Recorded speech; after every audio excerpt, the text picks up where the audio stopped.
latest ITV news in the Tyne region. With Emily and Julia Barthram. Hello there, good evening. Thank you for joining us on tonight's programme.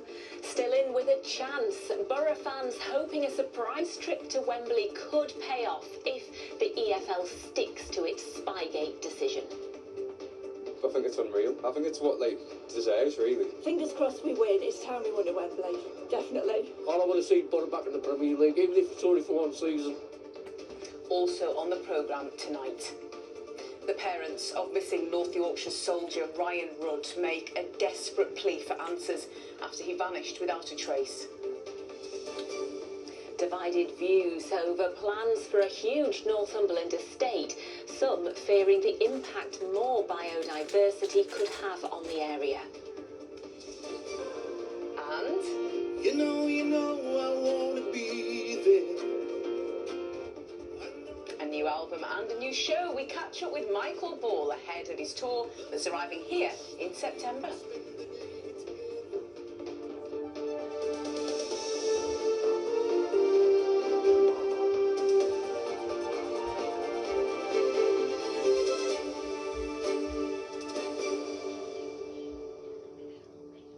First tonight, Middlesbrough Football Club and tens of thousands of Borough fans are scrambling to get ready for an unexpected trip to Wembley this weekend and a shot at promotion to the Premier League. But is the so-called Spygate saga really over?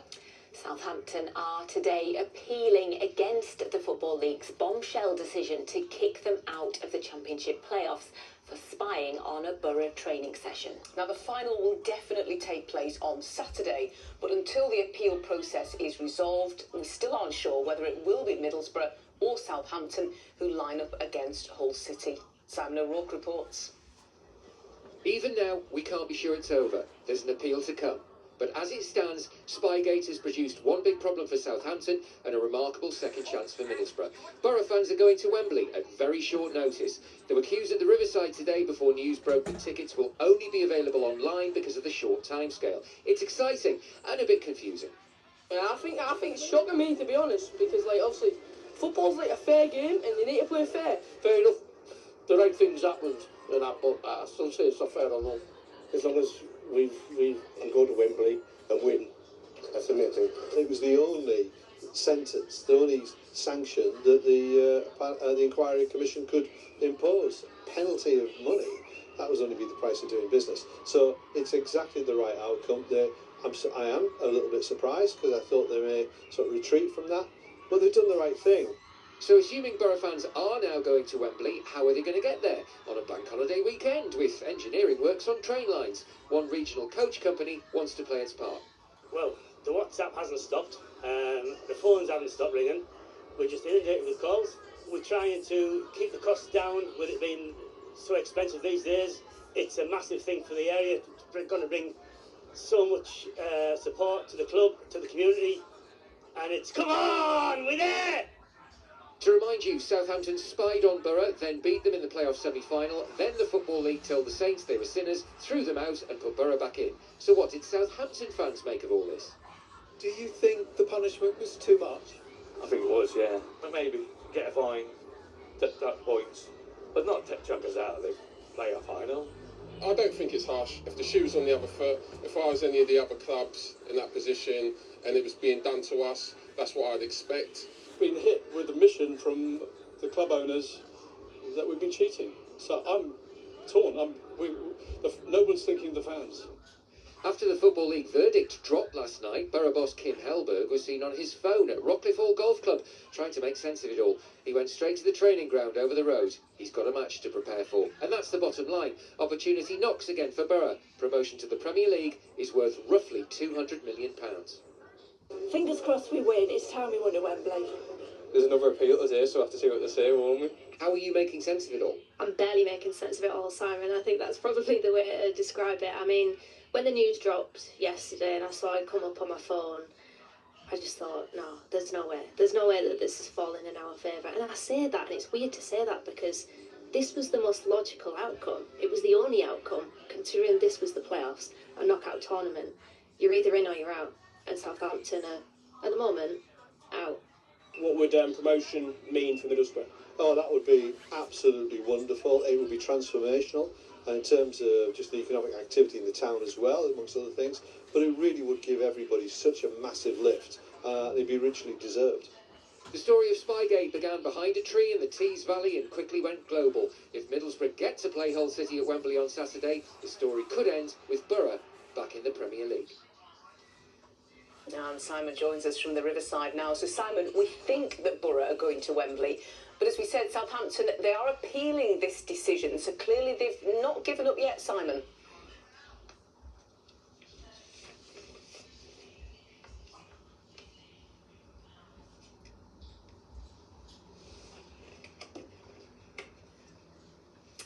Well, Simon seems to have somewhat frozen outside the Riverside. There is a lot of information for him to take in, so we'll forgive him that. I think they have a few technical problems. We'll hope to return to Spygate, and if we hear anything in the meantime, we will, of course, bring it to you during the programme whilst we're on air. So turning to other news, and this coming bank holiday weekend will mark 100 days since a serving North Yorkshire soldier vanished without trace, leaving his family distraught and tormented by unanswered questions. 28-year-old Lance Corporal Ryan Rudd has not been seen since a night out in February. His absence wasn't noticed by his army chain of command at Catterick Garrison until 2 weeks later. Ryan's parents believe that delay may have cost their son his life, and they are now desperate for the public to help them find answers. John Hill has the details. I'm going to keep texting him and texting him, just in case his phone goes on, at least once, twice a week. I just send him a message. Ken and Kirstin Rudd are enduring an utter nightmare.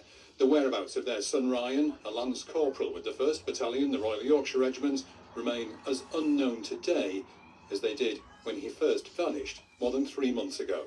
Our lives haven't moved since we found out. We're still stuck in February. You know, it's never... Work. Yeah. Come on. Have you say, go to bed, go to work. And that is basically it. Because... What is there to look forward to? It was the highlight of when my mate used to come home for leave. I used to look forward to it so much. Not seeing him for 6 months, 3 months. And he's not coming home. Ryan, a veteran of Iraq, was on a night out with friends in Selby. He'd been in the New Inn pub and was caught on CCTV there. The last confirmed sighting of Ryan was at 6 minutes to 3 on the morning of the 15th of February, close to here, the old flour mill in Selby. Now, it's just a stone's throw away from the River Ouse, and police say they have to accept the possibility that he may have entered the river. But just how much was their investigation hampered by the fact that nobody from the army realised that Ryan was missing for another fortnight? Nobody had noticed he was missing. Nobody cared that he was missing.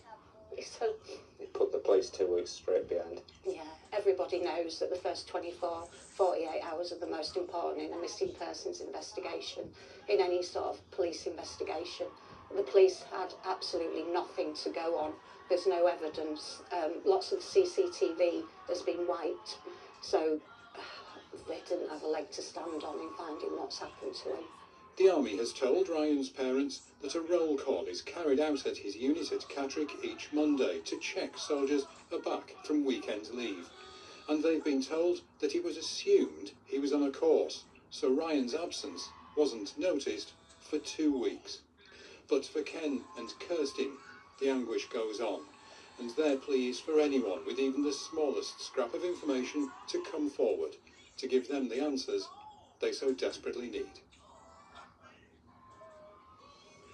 Well, further to the statements in that report, a spokesperson from the army told us their thoughts are with Lance Corporal Rudd's family, but that while we continue to support North Yorkshire Police's investigation, it would be inappropriate to comment further.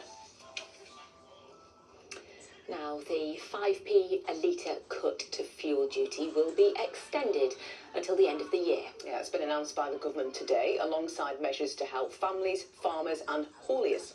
Our political correspondent Tom Sheldrick is live at Westminster. Tom, can you take us through the details of this? Julia, firstly, the latest figure for inflation was published this morning. It was 2.8% in the year to last month. That's actually slightly lower than before, though it's expected to rise sharply due to the conflict in the Middle East. And that's seen disruption to oil supplies and has caused petrol and diesel prices to spike. The government here have been under pressure to offer more help with the cost of living. And here's what they have announced today. The 5p a litre cut to fuel duty, first introduced in 2022, will be extended until the end of the year rather than phased out from September. The rate of fuel duty on red diesel will be reduced by more than a third from next month until the end of the year. That should help farmers particularly. And there will be a road tax holiday for hauliers for the next 12 months. Now, we got reaction this afternoon from a garden design and construction company based in Eaglescliffe. It is positive news, so I'll always congratulate that. But obviously, I do feel that a lot more needs to be done. I mean, obviously, our fuel prices rocketed by 30%. That's totally unsustainable. And obviously, the government needs to look at how it can assist businesses like mine during these difficult times. Well, here the Conservatives are claiming credit for the fuel duty freeze, saying they've been calling for it for months. The Liberal Democrats, meanwhile, argue it's too little too late, and they have a plan to cut 12p off every litre of fuel. The Chancellor, we're told, will make further announcements on help with the cost of living tomorrow. Tom in Westminster, thank you for explaining those details. You're watching ITV News Tyne Tea. Still to come on tonight's programme. Under threat, why this once common creature of the British countryside is at risk of becoming endangered. Returning to his roots, we catch up with Michael Ball as he gets ready for a return to the stage. And we have some settled weather on the way as we head towards bank holiday weekend with temperatures on the rise. I'll have all of the details coming up shortly. Next tonight, the row over plans for a wildlife charity to buy an enormous section of Northumberland countryside.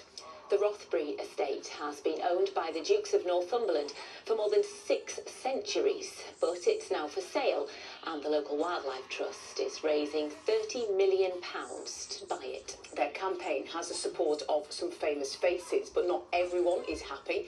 Our Northumberland correspondent Tom Barton reports. This huge heart-shaped expanse of moorland, rivers, forest, upland in Northumberland needs your help. It's the £30 million estate being bought by Northumberland Wildlife Trust, and it has the backing of none other than Sir David Attenborough. Time is running out to save the historic Rothbury estate. But not everyone is happy.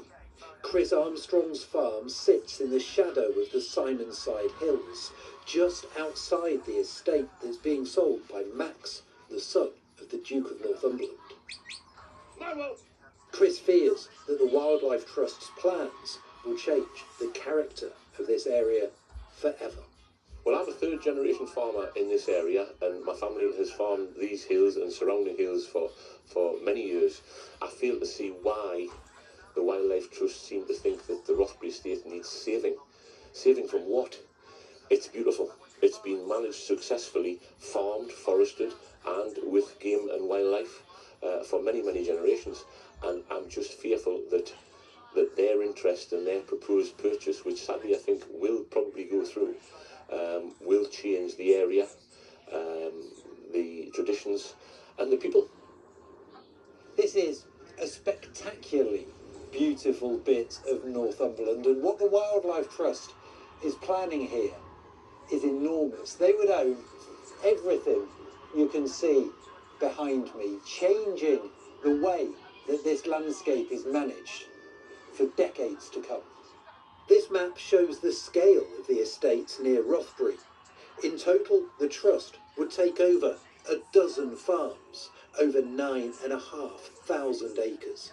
That's an area the size of the city of York. The Trust has already bought about half of the estate and is already getting to work. Volunteers like Richard, who lives nearby, installing high-tech acoustic monitors to gather data about the wildlife that lives here before the conservation projects get started. It will listen to the birds or bats or other species that might be picked up in the survey. And it means that rather than have an expert having to come here and listen, the equipment can gather all the information and it can be analysed back at base using AI tools. In nearby Rothbury, there were mixed views among those I spoke to about the plans to buy the estate. They're going to control what can be done on the farms, and it's better leaving it to the farmers. I think it's going to keep it a wild area that people will want to come to and visit and appreciate and love and come back again and again and again. There's too much of this changing for wildlife without actually taking notice of what's been good for many, many years. We were talking about restoration, regeneration. Those in charge of the project insist change will be gradual and for the better. When you talk to farmers and other local people, one of the things they really worry about is that this is going to dramatically change both the landscape and the culture, the community in this part of Northumberland. There will be jobs on the land, perhaps more than there is now, to manage this landscape for wildlife as well as for farming. Certainly farming will continue in many ways partly unchanged, but we want to add in different forms of farming as well. You might actually look up here in 10 or 20 years' time and say, actually, it's more attractive. We can actually add value to it. This is the first time in 650 years that this land has changed hands. A transaction that is as controversial as it is ambitious. Tom Barton, ITV News on the Rothbury estate. Well, more on wildlife now, and hedgehogs are classified as being vulnerable to extinction in this country. Experts say numbers have fallen dramatically over the years because of a number of factors, including loss of habitat and increased use of pesticides. Their exact population numbers are uncertain, which is why a monitoring project is trying to estimate more accurately just how many hedgehogs there are. Kevin Ashford reports. Hedgehogs are becoming an increasingly rare sight in this country. Matthew Pound says there are a number of factors behind the fall in numbers. Hedgehogs are declining in our region. They're declining everywhere across the UK. A lot of that is down to roads, traffic accidents, obviously all the houses we've been building, changes in land use, and also a lack of their food. So there's just not the same level of insects available. So we're going to put a camera on this tree here. This is close to our ideal spot. The precise size of the hedgehog population isn't known, and it's hoped this monitoring programme will provide a more accurate snapshot of numbers. Hedgehogs, they're often voted one of the the most popular mammals in Britain. They're such fantastic species, but they're also really important as a sort of indicator species. So if hedgehogs are in trouble, it's a pretty good indication that other species are in trouble. And conversely, if we help hedgehogs, if we try and put in measures to help hedgehogs, we'll be helping lots of other species as well. So they're a really nice kind of indicator species for us. Now, one of the big challenges of finding out just how many hedgehogs we have is the fact that they can be quite shy creatures and are also nocturnal, which is where these cameras really come into their own. They're triggered by both motion and heat, and they record all wildlife activity 24 hours a day. Data from the monitoring survey will be analysed with the help of artificial intelligence and human volunteers to spot hedgehogs amongst the other wildlife. There are signs that in urban areas hedgehog populations may be stabilising, and gardeners are being urged to help with this trend. They need lots of food, so having areas where there's a bit of longer grass, hedges and bushes that they can snuffle around in and find invertebrates like earthworms and beetles and caterpillars to eat is really important.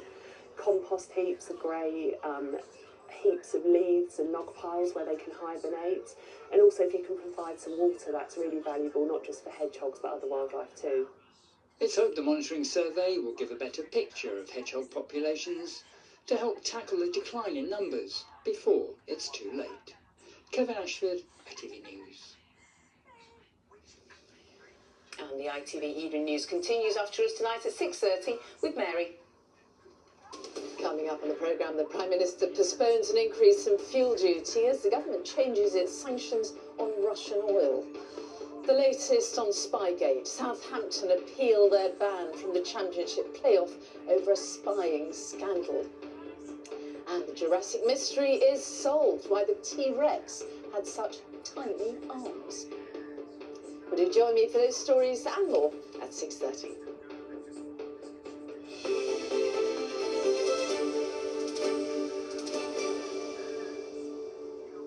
He is an actor and a radio and a TV presenter, busy man. But Michael Ball is going back to what he's known best for, singing, with the release of a new album. Michael is also preparing for an extensive UK tour, heading to Newcastle and York in September. Natalie Ball has been to meet him. But still I wish that we could spend the day together. It's been a while since I've been home. Michael, Glow is your 23rd album, but this one is a bit different. Yeah. It's made up of entirely original material. It's me. It absolutely is. It's the first time I've written before, and I've always included songs only later in my career. But with my best mate and one of the greatest songwriters this country has ever had, Amy Watch, she said, let's write an entire album. And we did it, had the best time recording it and writing it, and have ended up with probably the record I'm most proud of in my life. Every time you write me off, that's when I have to remind you I'm vintage, pre-owned and pre-loved. One of the tracks is called Vintage. It's about embracing getting older. Yeah. Have you ever felt pressure to compete with younger artists? I've never been relevant, so I've never been cool, so I can never be uncool. But yes, to embrace new things, to listen to what people are drawn to, and to adapt to those sort of things, and to try and stay current, to try and not just harbour back to a certain sound in a certain era. And you're going on tour, Yeah. so how do you think your fans are going to react to this album? The response to the singles that we've released 3 so far. There's Vintage, there's Glow, and just released a song called You. It's been phenomenal, and they've loved them, they've embraced them. You've done so much in your career, obviously the singing, the acting, the TV and radio presenting, but you've also written novels. Yeah. You obviously love a new challenge. I do, I really do. It gives me life, I guess. It gives me life, and so many of the things that I've been fortunate enough to do have happened without planning. I didn't even anticipate having a broadcasting career, but opportunities arise, and if you have a go, I mean, I've failed at a lot of things. Make no mistake, but sometimes you find something and you go, I get this. And I'm so lucky I've had this opportunity, so I'm going to work really hard. But you learn a couple lessons, learn a couple lessons, you can learn a couple lessons from me. And you can see Natalie's full interview with Michael Ball on ITVX now. Well, let's go back to the Riverside Stadium before we leave you. Remember, as it stands, Middlesbrough are going to Wembley for the Championship playoff final after the Football League threw Southampton out of the playoffs for cheating. Now, we told you a bit earlier on that Southampton are appealing the decision. We couldn't join Simon due to technical problems. He'd frozen. There's movement again, Simon, at the Riverside. Any movement on that appeal? Any update, Simon? No, there isn't, but I can tell you that Southampton certainly haven't given up. Their chief executive, Phil Parsons, issued a statement this afternoon. He did say what happened was wrong and they're sorry to the other clubs involved, but he would say that, wouldn't he? He also said this on the subject of their appeal against being thrown out of the playoffs. We accept there should be a sanction. What we cannot accept is a sanction which bears no proportion to the offence. Whereas Leeds United were fined £200,000 for a similar offence, that was back in 2019. Southampton has been denied the opportunity to compete in a game worth more than £200 million, and one which means so much to our staff, players and supporters. The Commission was entitled to impose a sanction. It was not, we will argue, entitled to impose one that is manifestly disproportionate to every previous sanction in the history of the English game. So, as you can see, their appeal is entirely about the punishment and nothing to do with the crime, because they have admitted the crime. So Borough were out, then they were back in, but 3 days before the Championship playoff final, nobody can quite be sure who's going to line up at Wembley. We'll wait and see, Simon. The saga continues. Simon, thank you very much indeed at the Riverside for us tonight. Right, let's take a look at the weather. Here's Louise Small with the forecast. Expect clear skies, island vibes, and afternoons made for exploring. 2 week sponsors ITV Tyne's weather. Hello there, good evening. After a few cloudy spells today on the odd shore, we have an improving picture on the way as we head towards the bank holiday weekend. Plenty of bright and sunny spells as we head towards Friday, Saturday and Sunday, with temperatures on the rise above average for this time of year. We do have a weather system pushing northeastwards overnight tonight. That will bring some showery outbreaks of rain as we head through tomorrow morning, 1 or 2 heavier bursts, but it will clear through relatively quickly. Quite a cloudy day tomorrow, but as we head towards Friday, we'll see more in the way of sunshine develop with drier conditions too. So 1 or 2 late spells of sunshine clouding over very quickly. We have some hill fog over the tops of the mountains, the odd shore developing overnight tonight. That's ahead of that front arriving in by dawn, but it's a very mild night tonight. Temperatures holding up between 9 and 13 degrees Celsius. The southerly breeze will pick up as the showers push through tomorrow, some heavier downpours, but they will clear through relatively quickly. Quite a lot of cloud in the forecast tomorrow, but we'll also see a few brighter breaks develop through the latter part of the afternoon, and temperatures reaching highs around 19 or 20 degrees Celsius. Looking ahead then, for the next day or so, as we go Thursday into Friday, we have some drier conditions developing. We'll see more in the way of sunshine and temperatures slowly starting to rise for that southerly air feed flowing in over the next day or so. Those temperatures reaching highs around 24 or 25 degrees Celsius through Saturday and Sunday. The winds will also start to ease as we head through Saturday and Sunday as well, with some very mild nights in the forecast there, holding up around 12 degrees Celsius. That's very latest. The pollen forecast is next. 2 week sponsors ITV Tyne's weather.